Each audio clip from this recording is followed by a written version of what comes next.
I played 100 hours of the Diablo 4 Druid during the early access preview build that I had available to me.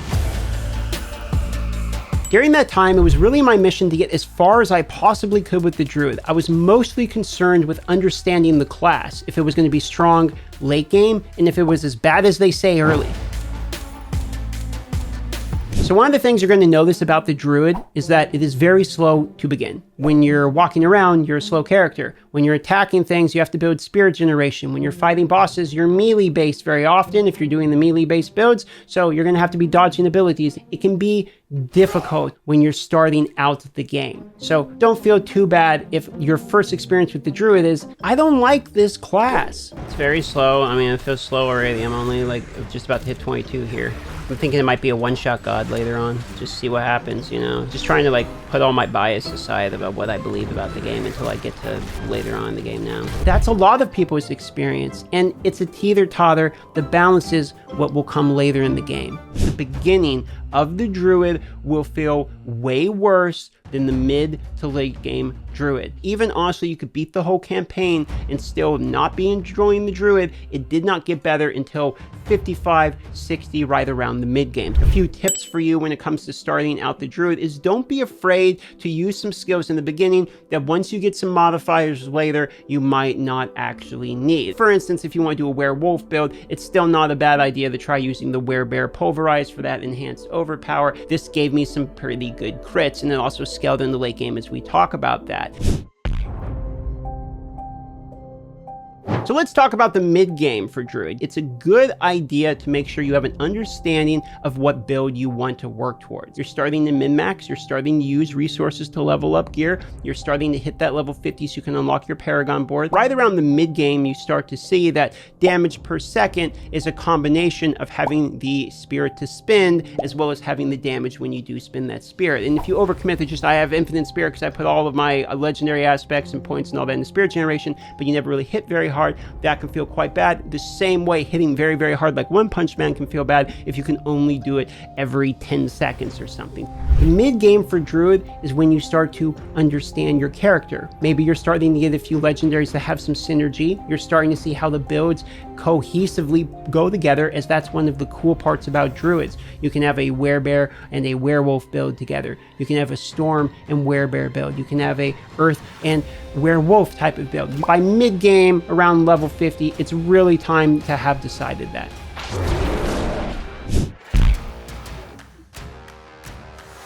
You will have experienced a fairly slow start, fairly slow mid-game, and now going into late, it really starts to pay off in a fantastic way. So starting to get to the 60s, the 70s, going into your 80s in the Druid, know what build you want, what uniques you want to run, what you're looking for. You're going to start to be able to recognize this item's secondaries are going to be strong for this reason. This is when I started realizing ancestral rares can be quite good because they can have better stats than my ancestral legendaries, and then I can re-enchant them, remodify them, and try to get exactly what I want on the piece before I choose to put a legendary aspect, etc. on it. Going in the late game, I started to notice I really should have done a better job at saving all the legendary high row of the aspect consumables so that when I go to the occultist, I have those perfect rows for the perfect gear that drops. It felt like to me that the Druid came alive post 60, level 65. Right around there, once I got the modifiers behind me by getting ancestral items from the higher world tiers, getting the better pieces of gear, getting the better legendary modifiers that I needed, that's when the class really started to open up. You're going to feel like you're clearing mobs very quickly. You're going to feel like, hey, I'm kind of tanky. And you're going to be surprised at your own damage. You're also going to be surprised if the damage doesn't really seem to start to fall off. Like you ramp, but it just keeps getting linear. Though a flat line, I'll be honest, it isn't exponentially, but it's a fairly linear increase of power as you go down things like the Paragon Point board. Visually wise, now that we've talked about early, mid, and late game, let's talk about the visuals. The cosmetics for the Druid are insane. I mean, I'm not talking about the paid ones. I'm talking about the transmogs that you get just by going ahead and scrapping gear in the game and salvaging it. You get that in your wardrobe. And all of those different wardrobe costumes ended up being really good looking. So for some reason, I was enjoying all of the cosmetics that I was running into. I could do everything from looking like Goku to looking like a deer to going back to full like fur skin, look like a barbarian basically. There was a good variety in the visuals in which I could dress my character. The visual appeal of the abilities are really fun too. You have lightning coming down, you have a hurricane storm going around, you have a big smash of a bear, you punch people. Even being a bear the entire time with the new unique chests that allow me to be a bear all of the time.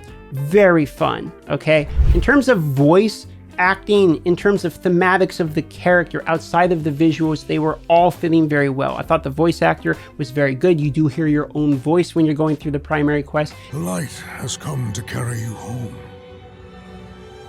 Do you not see it, friend? And I thought the deep kind of somber type of voice of the Druid fit very well. It also seems to fit in the thematics of Diablo 4. You're a big guy, burly, lots of code environments, sort of looks like some of the dudes up here in Alaska. I actually kind of bought it. I thought it made sense. It seemed very believable within the Diablo 4 universe. When it comes with playing with other players, a lot of what you're going to end up doing in a party is making sure that you are crowd controlling the enemy, because you have this constant pulverized slam that also stuns people. So you can have a constant form of CC. You're also going to have shouts, so you're going to slow the enemy or reduce their damage, for instance. And then you also have things like sharing your cyclone armor, where you can have damage reduction on yourself, but also share it for your teammates. So it's one of the more supportive type of builds. And I have a idea that going into the late game later on, being able to have a druid constantly CC and stun things might end up being quite important. Holy fucking moly, bro. Now let's talk about some drawbacks to the Druid, and we've already covered the early game is slow, so I'm not going to go into that too much. But what I am going to mention is that the legendary aspects, in order to actually get the Druid to be fairly strong, you need everything. You need your Paragon board, but you really need a lot of legendary aspects. It wasn't until I got the full complete build that I started to feel like my build really came together. So the characters that are blasting through the content at the beginning, they're going to skyrocket them a very strong start, and you're going to sit there and feel a little depressed while you watch your friends skyrocket past you with these other classes. Now, there could be certain builds in Druid that are much better early game, but I know for a fact the one that I'm playing when it was going into the late game, Werebear type of pulverized build, is very good in the late game, but it is very weak in the early. And so because of that, and the ability that you have to actually get all these different aspects to fit, and it can be very complicated not only to figure that out, but to get all of the legendary items at all of the right spots, okay? That can be a little bit discouraging. So if you feel like it's fairly complicated, don't worry, it is fairly complicated. That's one of the pitfalls of Druid. It's not just get these 3 items, equip them, go, you know, shout and whirlwind or whatever maybe. You actually kind of need to have all the nuance of all the different pieces together. But if you like the challenge of it and you like the puzzle of it, this could actually be a benefit to you.